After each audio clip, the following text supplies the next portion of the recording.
FDR and the $1,000,000 Check. Fort Thomas, Kentucky, 1931. When I returned home, I felt that my trip to see Herbert O. Yardley, as well as my effort to recover my book, were what I call a water haul. The book I had sent to the State Department was never returned to me, despite my letters.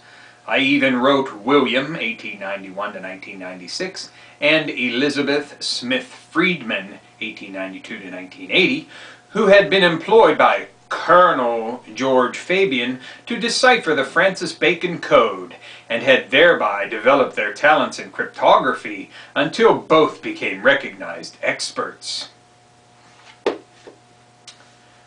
James Shelby Downard. Hello and welcome to another edition of the Stench of Truth.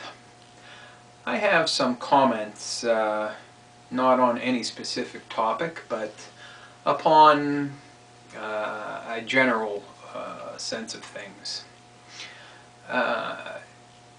Because of comments that I've received from some of the people that have watched my videos, it caused me to think about a few things and to maybe come up with some sort of a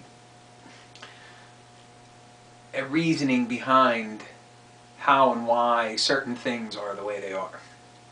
And today we have a lot of people, a lot more than have been for a long time, who really care about what's going on in the country. And there are a lot of people that really care what kind of things are being done in Washington and what kind of laws are being passed and what various different scenarios on the economy actually mean, and trying to understand things from a very basic perspective. But unfortunately, there's also a very large portion of the population which just don't have the energy for it. And it's my belief that what is happening is that during the course of events, the government and the entities that control the government, corporations and other large businesses, banks, etc., have been in the business for years, for decades, of affecting the population of this country in such a way that it saps our energy in other areas of our lives, so that we do not have the ability to put forth any energy towards constructive means and towards trying to figure out what's going on behind the curtain. And you can see bits and pieces of examples of this. I mean, in the past there was COINTELPRO, which was meant to infiltrate anti-government groups, or what were supposedly anti-government groups. You had Operation Garden Plot, which I think was another similar operation. You had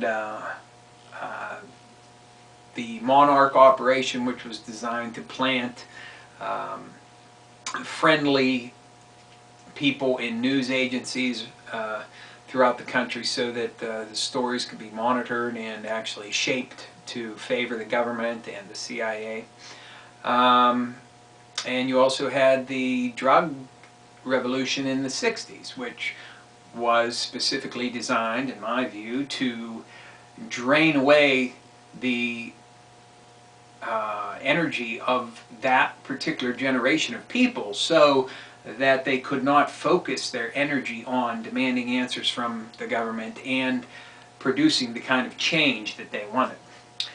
And what we're seeing right now, because things have come to a head, apparently, and a lot of people can see this, and what we're seeing now is what